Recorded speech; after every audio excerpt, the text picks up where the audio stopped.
Not bad, not bad. I think Mike is being a baby on this episode. Oh. It's the LSAT, not LSATs. Don't go in the closet. I immediately was like, you gotta be f***ing kidding me. I know. Look, we both decided we wanted to be casual, comfortable. Who is their client? But at the end of the day, Harvey has these lines he won't cross. Welcome to Suits on Suits. In this show, we cover the culture of law, legal concepts, and plot points that come up on the show Suits. We're your hosts, Jared and Quinn Mayberry. I'm a partner at a large law firm, and Quinn went to Harvey's alma mater, Harvard. Thanks, Jared. Nice tie, by the way. Yeah, you told me you weren't going to wear it. This episode is packed with high-stakes moments. Lewis finally gets his long-awaited promotion, but at what cost? Harvey breaks down the reality of law firm bonuses, while Mike is confronted with the weight of his career choices. The libel case raises questions about fairness in sports and the law, and we get a glimpse into the personal side of legal work, with Rachel delivering heartbreaking news to Mike. Meanwhile, Donna's return shakes up the firm, setting off a chain reaction. Let's break it down. For me, I don't know about you, but for me, season 2 just continues to build on itself, and moving away from the procedural structure into really an episodic show where it's built around the seasons and there are cliffhangers and you're excited about what's going to happen next. Like, this show is really taken off in terms of quality for me. Yeah, and an immediate reversal of what I said last week. I like it. Yeah. Yeah. I mean, I always really liked season 2. Sure. But I'm fully on board with the fact that it's not episodic. It's like we are still hitting the notes on each episode that you expect out of an episodic show. It's like same characters, similar jokes, like same pacing. There's still a case going on. Exactly. Yeah. And so like the fact that it's almost like they're doing both. They're hitting the episodic really well, and then they're also, they're starting to establish the like 2 or 3 narrative arcs that go through the episodes. Yeah, so I think in that sense, I'm going to propose something. I would suggest that when we, from now on, instead of rating every episode, we wait until there's one that kind of deviates from the norm, which I would consider this to be a 4. Yeah. And I would say so far we've had 4s for the last 4 episodes or whatever. And so unless it deviates from that, I think, and we have a real dog. A real dog of an episode. A real doogie of an episode. I think we just... Yeah, so we like this one. Yes. Yeah. All right, let's dive in. Okay, let's do it. All right, I want to talk about work-life balance, or the illusion of work-life balance. It doesn't happen. Yeah. Having it all. What does Scott Galloway say?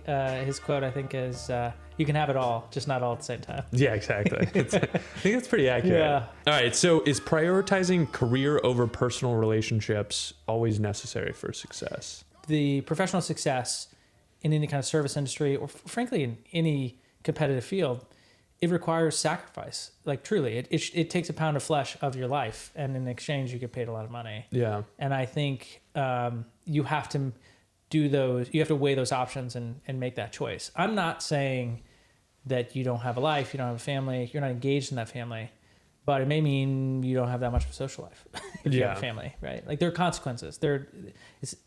You don't get to have everything. You don't get to have everything at the same time. Yeah.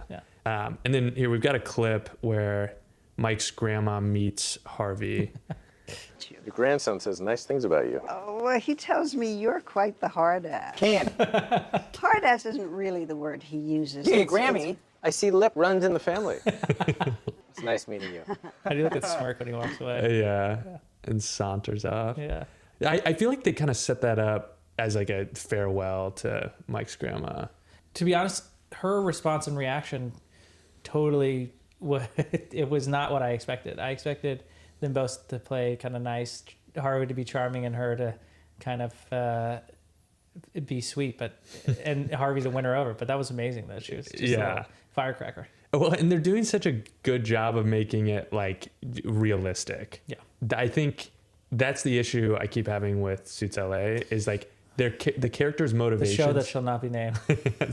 The character's interactions in the world. I'm like, oh yeah, I could see that playing out that way. Where Just like a little playful sass. Oh, we have a grandma that's like, that was like that sass. Yeah, exactly. Yeah. All right, so we see Mike trying to compensate for his lack of presence with presents. No, he's trying to buy her a place in Manhattan. Impossible. Yeah, Based on a first year salary, like, give me a break, bro. beat me to the punch there. Yeah. You're making enough money to live in these like major metros and go do fun things, but you're not building wealth. Yeah, you're not buying a house or a condo in Manhattan for your grandma. Yeah, just also as like not even a primary residence, Yeah. just as Not happening. okay. But then we see this clip where Mike gets some hard news. It's your grandma. She passed away. You know, she was old, natural part of life, and it's the type of thing that's inevitably going to happen, and it's not like this wasn't something where, you know, just cut short at 50. Yeah. And so I guess all I'm saying is we're seeing the inevitable consequences of sacrificing personal life for work. Yeah, I agree. Except for, I would argue, what's Mike doing with all the other time? Look, it's not like he's working 24/7 at the job. Again, I think it's more of a question of him trying to have it all than it is like him complete. I think they're trying to emphasize this issue, but I think it's maybe exaggerated. Whenever you're a new associate, you've got an hour here, an hour there, and you're also expected to be responsive even whenever you do have time. Yeah. If something comes up, I feel like it's realistic that it'd be hard to plan time with like your grandma, who's gonna have a hard time getting to you, who's gonna be a little bit less understanding of the fact that, you know, you only had 30 minutes and you had to cut out. Yeah, I don't know. I think that there are going to be blocks of time that he could probably navigate, and he's choosing to do other things. And as a young guy who has a little bit of money, he's probably having fun with his friends. Yeah. And I think that is actually the harder thing to kind of navigate, which is like maybe you have to cut some of that for family, which is kind of a hard thing to do. So the fact that you have some free time, sure, of course you do. But I think it's very minimal in some of these jobs, depending on what firm you're at, you know, what the deal flow happens to look like or the litigation cycle happens to look like at your particular firm. I think it's very realistic that there are periods where people isolate, and then whenever you do have, you know, again, an hour or two here or there, you're just trying to recharge or take a little time. Yeah, I mean, I think there's some truth to that. I think the harder one is romantic relationships, probably, because when you change times, you cancel last minute, you have to adjust. Those are harder for that person, the romantic partner, to accept that change, because then they're like, oh, I am not your priority. And you're signaling that pretty hard. With your grandma, I'm kind of like, you got an hour or two, go freaking drive to your grandma. Just go see your grandma. She's not doing anything. She's waiting for someone to stop by. Go see your grandma. Yeah. I do think that these jobs are really demanding, but as somebody who's done it for ages, you don't think that you have to make a lot of personal sacrifices? You do. I totally agree with that. You have Okay. to make a lot of personal sacrifices. I think that this one, as you could imagine, was traumatized because, God, I don't know how you forgive yourself for like not seeing your grandma and then she passes away. It's just like really bad time. Yeah. That's the worst. So did you have to make sacrifices? Yeah, I mean, I think so, for sure. I think it was a lot less time during the week to spend with friends and family, which was hard to do. For context, Jared's been at a big law firm for over a decade. Yeah. So I would say especially early in my career, as I was trying to learn and, you know, you're spinning your wheels to some degree, I think during the weeks I had a lot less time to kind of go out with friends.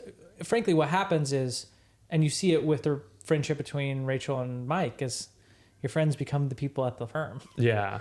Yeah, and naturally. So, again, setting aside his grandma and the fact that, come on, Mike, you could have made an hour here or there. Exactly.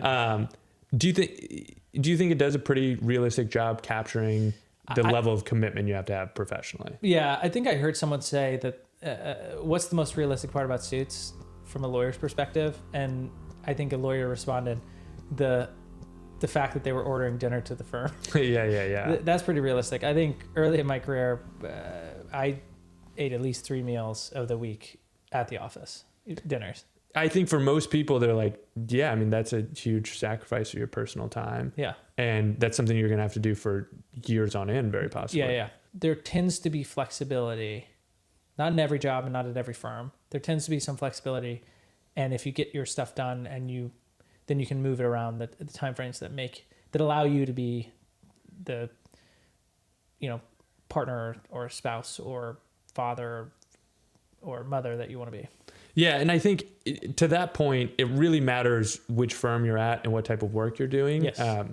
Which you can only really plan for so much, because as much as anything, it's going to be your specific practice group and the partners you're working with. But I don't think that's always true. That's probably fair. How do you find it in litigation, I guess? Maybe similar to like big M&A work where you have, it's lumpy. Yeah. So you'll be really busy and then pretty slow. Yeah. I think the through line with all of this, though, is you have to be available and responsive. Totally. And so until you get to a level where you're senior enough that you have people you can rely on, like underneath you at the firm, I don't think you really fully get away from that level of responsiveness. Yeah. And whenever you have to be really responsive, there's always going to be trade-offs. Yeah, I agree. And I think for a lot of people, this leads to burnout. It's funny. I don't know what it would be like to have practiced before email or before email on the phone, but I wonder what that looked like when you weren't faced with it and something beeping in your face 24/7. A person emails me, it's popping up on my phone. Yeah. And it's like, it allows for work from home from time to time and a lot of flexibility on that front. But the clean demarcation between you're in the office, you're doing work, you leave, and it's like, unless there's some emergency, and somebody calls your home phone, you're done. Yeah. And you come back the next day. Yeah. Back to burnout. I've got 2 questions for you. Heavy hitting. So what do you got for me? Do you think the legal world glorifies burnout? I think the legal world does. I actually don't think they're totally glorifying it in this show. I mean, they are, but on this episode, they weren't. Mm-hmm. Kind of the opposite. Yeah. But I think, the legal world, people talk about the number of hours they bill, they brag about it. It's almost like a badge of honor. To be honest, you definitely have to do the work, but at some point, going above and beyond to an extreme, I don't know how much that benefits anyone, to be honest. But probably becomes pretty counterproductive for you personally, your career specifically, where never mind your personal life, you're not going to have the staying power professionally. For sure. I would imagine that being the case. I do think there is a glorification of it, which is unfortunate. Yeah. So as somebody who has managed, did a very busy workload for ages, how do you think about balancing work and life and managing this burnout risk? A couple things to keep in mind. One is, if you've never been burned out before, you don't realize that you can recover from the burnout. I think 2, if the biggest and worst burnout comes from a situation where you think that there's no end in sight for this extreme workload. And so if you don't know how to navigate kind of dialing up or dialing down the amount of work you have, and you don't realize that, like, oh no, this is a season, this is a month, 2 months that are going to be busy, and then it'll kind of right size and normalize. So I think 1 is switching your mindset. So understanding what burnout is, what it looks like, what it feels like, knowing when you're in that mode. And 2 is understanding that there's a time frame over which you're going to experience it. Those 2 things are important. I think the third is like actually taking some time away from work to relieve the burnout. And I think the biggest for me, it's funny, it doesn't take that much time to get a real refresh. Like, even if I'm really grinding hard, even like just having a clean weekend without work totally resets me for the next week. Yeah. And I'm like actually ready to go at it again and getting excited about it. So like after a couple of months of just grinding away, just like a full weekend where you don't do any work for 2 solid days. Yeah. And I mean, like, even whenever you're really grinding over a month, it may be you're grinding all week and then you're doing a little bit on the weekends and you're trying to squeeze in a million other things. It's just like taking a weekend where you kind of prioritize the stuff that you want to do. Yeah. And then so back to dialing it up and down. I mean, do you have any tips for people who might be trying to navigate that? I think that's practice specific. Yeah. So you really have to know what your practice is and I think one of the key things is no one's going to protect your time. So you have to understand your practice well enough to understand the things you can do in a certain time frame and the things you can't do, and what stacking those things looks like, and what's going to be overwhelming. You have to, in the first couple of years, you're just not going to really know how long things are going to take and what your practice looks like. And so you're kind of going to make mistakes, but eventually it becomes a situation where you have to learn it. Yeah. And then so nobody's going to protect your time, but except for you, hopefully. Well, you better, or else you're going to be burnt out. Yeah. But so nobody else is going to protect your time. How important is it to have a mentor who's receptive to you protecting your time? Yeah, it's funny. I think that's absolutely important. Otherwise, Leading question there. Yeah. But I think, yeah, exactly. I think How important is it to having a mentor who's not a jackass? Well, it kind of depends, actually, because it depends on how strong you are. If you're codependent, then you really need a mentor who's telling you, like, hey, you need to dial it back because this isn't going to be good for you, and it's not going to be good for me by virtue of it not being good for you. But if you're someone who has like a strong sense of what they can and can't do, then you probably mark your boundaries either way. I think the best line I've ever heard on this topic is, you do what works for you, and we'll figure out if that works for us. And I think that's the most honest way to assess it. It's like, you should only do what you think you can do over a long period of time, or in the short period. And then if it doesn't work for the firm or your job or anywhere else, let them tell you that. Yeah, so long as they'll give you a chance to course correct. I think that there's some fear that it's like, then all of a sudden you get pushed out and you're like, but well, isn't that included in the idea of like what works for you? so you should be working up to 100% of your limit, just a slimmer, like just a hair below max burnout all the time. And they're like, yeah, we'll see if that works for us or not. No, fair, but not fair. I think it's absolutely fair. Well, because I don't think that's you're what it working suggests. up to full burnout. I think what you're working to is like, what is something I can sustain over a long time that I actually like? I think that exact framing, though, is why I ultimately didn't want to work at a big law firm. Was like, you give us everything you've got and we'll let you know whether or not that's enough for us. Well, that's your interpretation of it. To me, it's more like, I figure out what I'm willing to give up and do to be successful, and then I'll let them decide if that works for them. I think it's actually, as a codependent person, maybe that's maybe it doesn't work. It's helping me overcome my codependency. Yeah, fair enough. Yeah. I'll say that certainly weighed into the decision, whereas like, I want to make sure that I have some autonomy, but it was really much more about the self-determination in terms of like choosing the cases you want, building something that's your own, having autonomy in every respect. Certainly wasn't about not working hard. But working hard with uncertainty to somebody else's ends felt like a lot. That makes sense to me. Yeah. Jared and I have talked about, Mike's situation, what we would maybe do in his shoes, what we have done. I'm curious what other people would do. So if you're Mike, do you spend more time with your grandma? Do you prioritize work? Is there some cheat where you get to have it all? Let us know. Maybe you just don't sleep. I do think that's the answer for a lot of people. A lot of people. Yeah, I want to hear what other people do or how other people think about this. Let's hear it. Put it in the comments. Yeah, let us know in the comments, please. Let's move on to law firm partnership. So Jared is our freshly minted partner, big law partner in the conversation. So before we dive into this conversation about equity, non-equity partnership, we see Lewis receive his promotion. New senior partner a year. I'm naming you. His face. He looks so confused.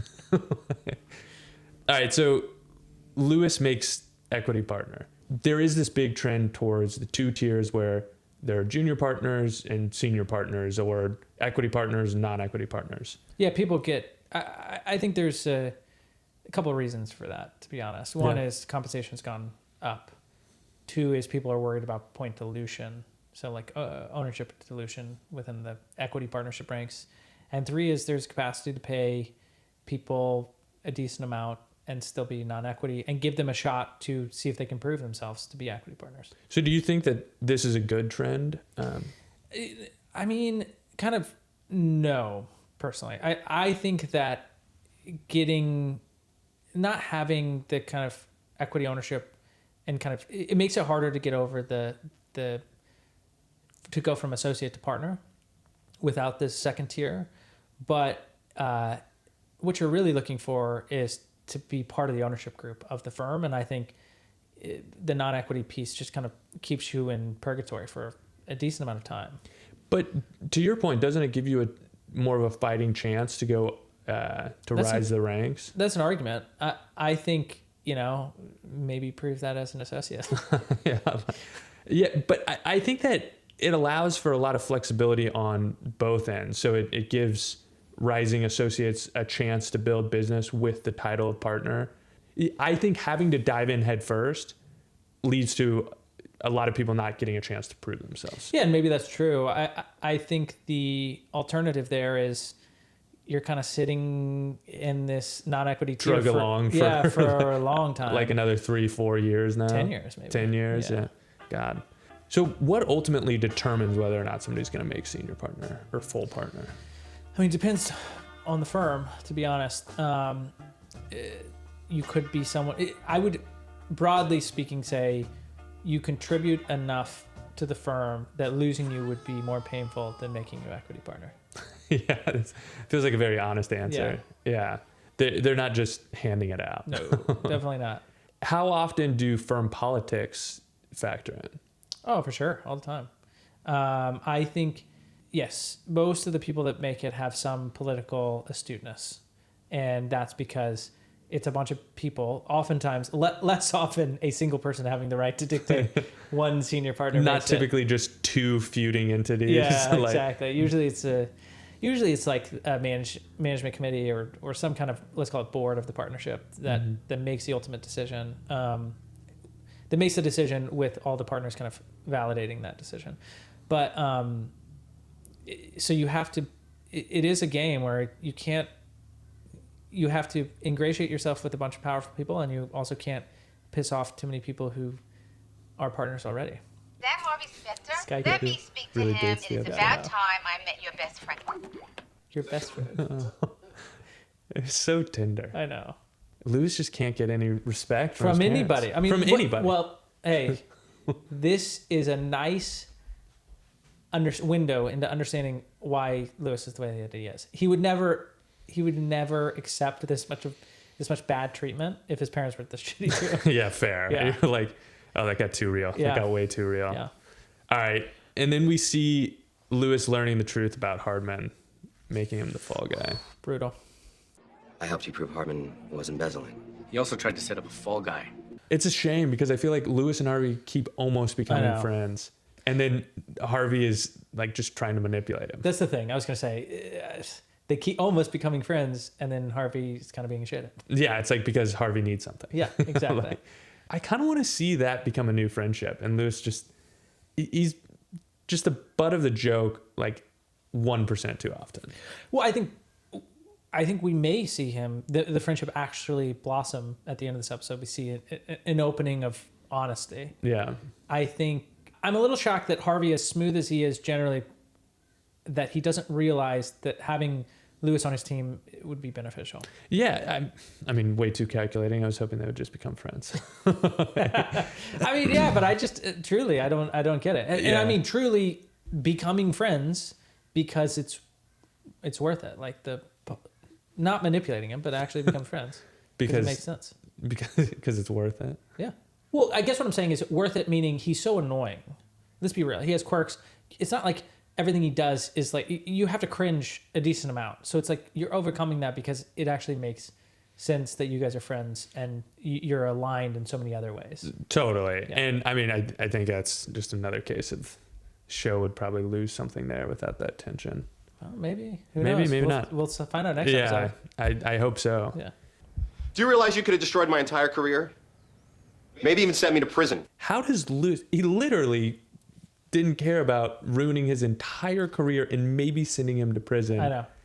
How does he get manipulated so easily? Because he just needs the the respect validation. and validation so much. It's hard to watch that. All right, I want to briefly talk about the libel case. Let's jump in. Harvey trying to keep sports clean.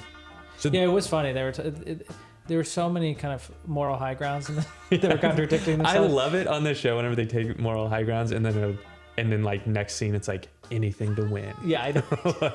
Exactly. Including manipulating my own client. Yeah, or breaking the law. Or Yeah. Being unethical, like Mike. Yeah, and then even beyond breaking the law, it's just like they'll just do like horrible things. I know. Question for you: do you know the origins of libel law? I actually don't. All right, I'm gonna give 4 multiple choice options, and let's see if you got it. Okay. A, the U.S. Constitution's First Amendment. B, English common law. C, the Napoleonic Code, or D, Roman civil law? And give the audience a second before you come in with your answer. Okay. Most laws like this, where it's comes from a change in circumstance and social dynamics, comes from common law. So I'm going to go with B, common law. Correct. Yeah, so that was the explanation I was about to give, but Jared gave it for us. Oh, So, I actually didn't know that. yeah. So most U.S. laws come from English common law. There's also the U.S. Constitution and statutes that get passed. Yep. And then their interpretations of Constitution or the statutes. But common law, the way it was developed was there'd be a controversy in England and it would come before a judge who made a decision. So it's like, for example, a knight was riding through town and mows somebody down. Quinn's dreaming of a time of old. Yeah. Well, no, but I mean, that was like the origin of some tort laws. Yeah. The knight would be riding through and disagrees with somebody and cuts their arm off. Yeah. There was a time where there wasn't really a remedy for that. Yeah. And so a judge said, you're responsible for some of those damages. Yep. And then we had tort law. And so Swords led to tort law. Yeah. No, but a lot of these rules and a lot of rules that govern society, their origin came from a judge making a decision about which way the case should go. Yes. Two people are having a controversy, judge makes a decision, and then going forward, that became law. When I say things, people listen, and I'm going to run his ass out of the game. So not great if that's your client. Yeah, agreed, except for the burden of... Is the burden of proof on the person making the statement, or is it on the... So I think all people really need to know is that the standard for libel or slander is very different whenever it's about somebody's profession. Yeah. So the standard is much lower. Yeah. If you're talking about a public figure or something unrelated to somebody's profession, standard is higher. If you make a false statement about somebody in their professional capacity, because that's kind of what it was trying to protect against. Yeah, exactly. It's like these Their things ability aren't to make money. Totally. It's, you know, you have to think about like why these rules exist in the first place. It's like, that's exactly right. The rationale was to protect people's profession. If it's true, you can say it. Yeah. It's an absolute defense to any libel or slander claim. But you can't run around just ruining somebody's career or ability to make money without any basis for it. In a market economy. In a market economy. Yeah. Or so we have decided. Yes, we have decided. Some judge in England after some knight slandered some other knight. Yeah. Yeah, so oftentimes you'll have to have actual malice. Yeah. Again, standard is much lower whenever you're talking about somebody's profession. All right, so now let's talk about law firm bonuses. Back to... Show me the money. Back to the culture of law. Yeah. So are bonuses actually tied to performance, or are they just another way to buy influence? I mean, they're definitely tied to performance. Absolutely. So it turns out they're not just power plays. If only. Yeah. No, it's definitely tied to kind of your year's performance and, frankly, the firm's performance. You know, it really is about a reflection of how you did for the firm and how the firm did generally. So can you break that down a little bit? What are is this a retention bonus? Is it to reward people for hours billed? I mean... Yeah, so it's to reward people for the hours that they built over the last year. And I think, you know, in a lot of ways, the firm performance is important, but it's really based around how the legal market did, because somewhat like a singular firm used to be Cravath, now it's one of the other white shoe firms from New York, sets the standard, the scale for bonuses, and then most, if not all large law firms kind of follow suit. And then you fall within a rubric of how you did from an hours perspective based on what the firm was expecting of you. My question for you is, how is that different in plaintiff's side law? Dramatically different. Okay. Yeah. So it's dramatically different in plaintiff's firms. I think it's even different from firm to firm. Yeah. But one example would be so plaintiff firms typically bill on a contingency fee basis. Right. So based on the outcome, they're going to take some percentage of the outcome of the case. So it's not based on hours, although you oftentimes have to work many hours to get good outcomes. So there's some correlation, but it's not really based on hours. Some firms would give an attorney a percentage of the attorney's fees. So the contingency fee is a percentage of the total case outcome. Yeah. And then some firms would give the attorneys actually working on that matter a percentage of those attorneys' fees. Got it. Like the plaintiff's practice more generally, where there are these like peaks and valleys, there are these high highs and low lows in terms of compensation. That's also oftentimes true for individual attorneys at plaintiffs' firms, not just like the firm ownership. Yeah. The tie goes to the incumbent. So we're good. Probably. Nice. So are bonuses at big law firms handled in this like individualized way? I mean, yes and no. They're not. They're decided on at scale, and there's probably some discretion around like who gets what. But if there's any kind of discretionary portion of the bonus, there's conversations there. And frankly, oftentimes it is one individual telling you what your bonus is, usually your mentor. So there is some pieces to it, but they're not handing you a check. Yeah. And then we see Harold get his bonus. Is that porn? No. What are you using it for? I'm looking at tattoos. Harold, what? That is the most insane thing I think I've ever heard. I'm using porn to find a Unreal. tattoo. Yeah, amazing. The guy's just always fucking up. All right, so at big law firms, associate bonuses are very structured as a general rule. At plaintiffs' firms, they're oftentimes going to be much more variable. What about partner bonuses? Yeah, I mean, okay, so setting aside non-equity partners, because that's effectively an associate, so it's kind of on a scale. Actually, it goes off the scale, but it's more like an associate bonus. Partner bonuses, they're kind of getting compensated based on their ownership of the firm. So in a lot of ways, it's unusual to give partners bonuses. That doesn't really happen. So they kind of set this up in a way that I think is somewhat unrealistic. I think, too, there are bonuses for people who have much bigger years than their ownership stake in the firm. Because people go up in their ownership over their career or go down. There are fluctuations of the ownership, and it's always a lagging indicator of what they've done in the past. And maybe, they're on an ascension and their points don't, or their ownership doesn't actually make sense for kind of what their year looked like. And firms try to make that right to people. But it's just not very often. So somebody who is a more senior partner, or somebody who is a more established equity partner who's been around for ages, they're going to have more ownership stake as a general rule in the firm. Yeah, generally speaking, that's right. As their kind of, especially as their practice grows, and it's even less likely that they're going to get a bonus. Yeah, but then some young rising star who doesn't have a bunch of ownership stake in the firm, but has brought in, many millions of dollars in deals, might get a big firm bonus. Might get a bonus, yeah. Finally, I want to talk about Donna's return. Do you think she came back too quickly? A little bit. Because we knew, I don't know, I thought I knew she was coming back.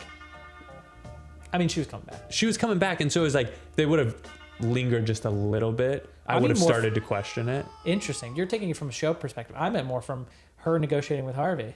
Oh, well, from the show perspective, I'm like, we finally have Donna back, so great. Yeah, thank God. She's great. From her negotiating with Harvey, he was at his peak. This is the right time. It was like, he would have stayed at the peak for a while, but he was like, he was gonna give the fattest bonus he was ever gonna give. Yeah, great.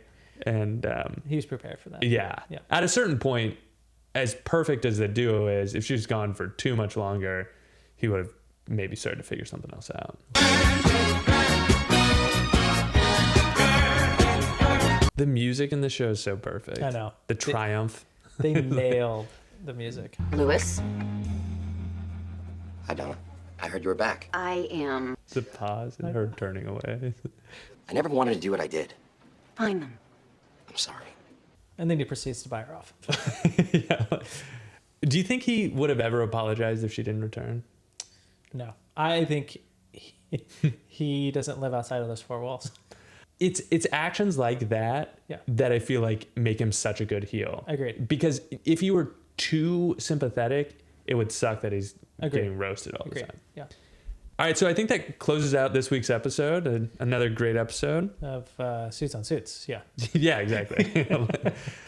If you've stuck around, please like, subscribe, and honestly, even more than that, drop us a comment. Yeah. Let us know what you think. We respond to those, so please. Absolutely. I'm begging. Yeah, we are desperate. Please comment. All right, we'll see you next time. Have a good one.